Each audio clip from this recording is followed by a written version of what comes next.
Di fase grup A, menarik untuk dikulik sebab kiprah timnas Qatar akan turut dinantikan di Piala Dunia 2022 karena statusnya sebagai tuan rumah. Apalagi ini jadi momen pertama kalinya timnas Qatar berlaga di Piala Dunia. Sebelumnya, mereka selalu gagal menembus Piala Dunia, termasuk pada 1998. Kala itu, Qatar padahal lolos ke babak final kualifikasi Piala Dunia 1998. Namun gagal lolos setelah kalah dari Arab Saudi di pertandingan terakhir. Tak ayal, menarik untuk menantikan kiprah Gemarun, julukan timnas Qatar di Piala Dunia tahun ini. Mampukah si tuan rumah unjuk gigi? Timnas Qatar sendiri punya sederet pemain andalan yang pastinya siap diturunkan di Piala Dunia 2022. Salah satunya adalah Almus Ali. Striker berusia 26 tahun itu tampil gacor kala membela timnas Qatar. Hal itu bisa terlihat dari banyaknya gol yang sudah dia cetak, yakni sudah mencapai 39 gol dalam 72 laga. Dengan catatan gol itu, Almus Ali pun mencatatkan namanya sebagai pencetak gol terbanyak kedua sepanjang masa. Tentunya, Almus Ali bukan satu-satunya pemain yang wajib diwaspadai di Piala Dunia tahun ini. Ada juga sejumlah pemain timnas Qatar lainnya, seperti Akram Afif, Hasan Al-Haidos, hingga Tariq Salman.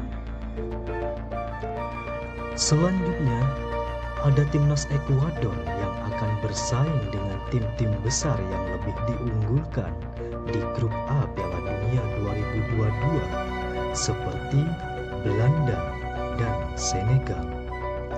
Selain itu, Ekuador juga akan menghadapi Qatar yang berstatus sebagai tuan rumah Piala Dunia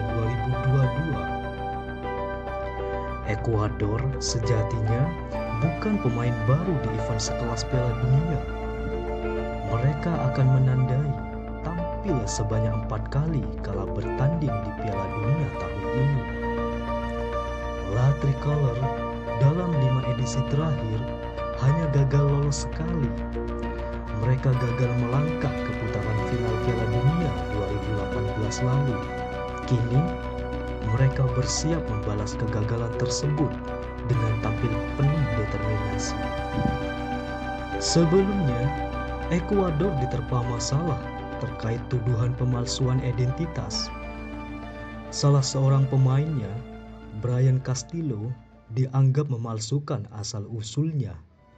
Ia menggunakan akta kelahiran palsu untuk bisa mendapatkan paspor Ekuador.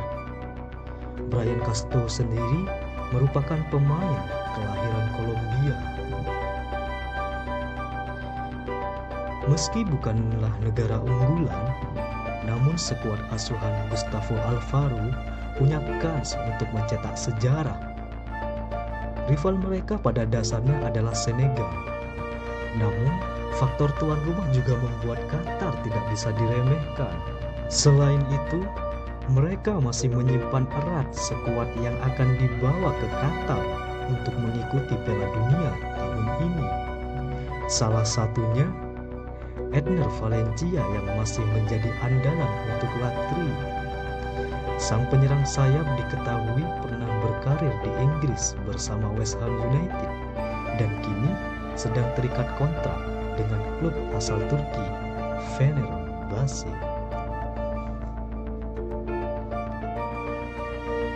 Kemudian ada timnas Senegal. Timnas Senegal hanyalah tim kuda hitam di Piala Dunia tahun ini, namun punya kualitas untuk memberi kejutan lewat para pemain bintangnya. The Lion of Teranga, julukan timnas Senegal, tergabung bersama tuan rumah Qatar, Ekuador, dan Belanda. Belanda. Di atas kertas, wakil Afrika ini merupakan tim terkuat kedua setelah timnas Belanda. Timnas Senegal memiliki banyak pemain bintang di dalam skuadnya. Di lini serang, mereka memiliki Sadio Mane yang bermain di Bayern Munich, Ismaila Sarr bermain di Watford, Bamba Dieng bermain di Olympique Marseille, Krepin Data bermain di AS Monaco, serta Nicolas Jackson bermain di Villarreal.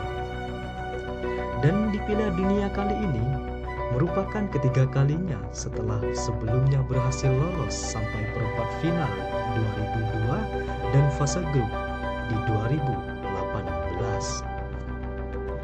Sementara itu, tersiar kabar bahwa striker andalan mereka, Sadio Mane, tertatih-tatih setelah bermain 20 menit dengan pertandingan berakhir untuk kemenangan Bayern Munich 6-1 atas Werder Bremen dalam lanjutan Bundesliga. Mane didiagnosa mengalami cedera tulang betis dan akan menjalani tes lanjutan dalam beberapa hari ke depan. Berdasarkan sumber federasi, Mane tetap tenang, profesional, dan menyadari bahwa cedera adalah bagian dari pekerjaannya. Senegal sangat berharap sang pemain kunci itu bisa pulih pada waktunya untuk pertandingan pembuka Piala Dunia pada 21 November melawan Belanda sebelum berjumpa tuan rumah Qatar dan Ekuador di grup A. Dan terakhir adalah Belanda. Belanda pun dijagokan bisa menjadi juara Piala Dunia tahun ini. Namun, timnas Belanda harus bersaing dengan negara-negara lainnya yang memiliki materi pemain yang sama baiknya. Timnas Belanda yang akhirnya kembali ke Piala Dunia 2022 setelah sebelumnya mereka tidak lolos ke Piala Dunia pada tahun 2018 lalu. Comeback-nya timnas Belanda di Piala Dunia 2022 ini akan menjadi penampilan ke-10 tim Orange pada ajang Piala Dunia tahun ini. Tim yang berjuluk The Flying Dutchman telah tampil di Piala Dunia 1934, 1938, 1974, 1978, 1978, 1990, 1994, 1998, 2006, 2010, dan 2014. Dan di ajang Piala Dunia kali ini ada beberapa pemain andalan timnas Orange seperti Frankie de Jong, Virgil van Dijk, serta Cody Gakpo yang kemungkinan akan menjalani debutnya di Piala Dunia 2022 jika nantinya dia terpilih ke dalam 26 pemain yang akan dibawa ke Qatar. Dan tak ketinggalan penyerang yang masih aktif bermain di Barcelona, yaitu Memphis Depay. Itulah keempat negara yang menghuni grup A pada Piala Dunia 2022 di Qatar. Adakah jawabanmu dalam grup ini? Silahkan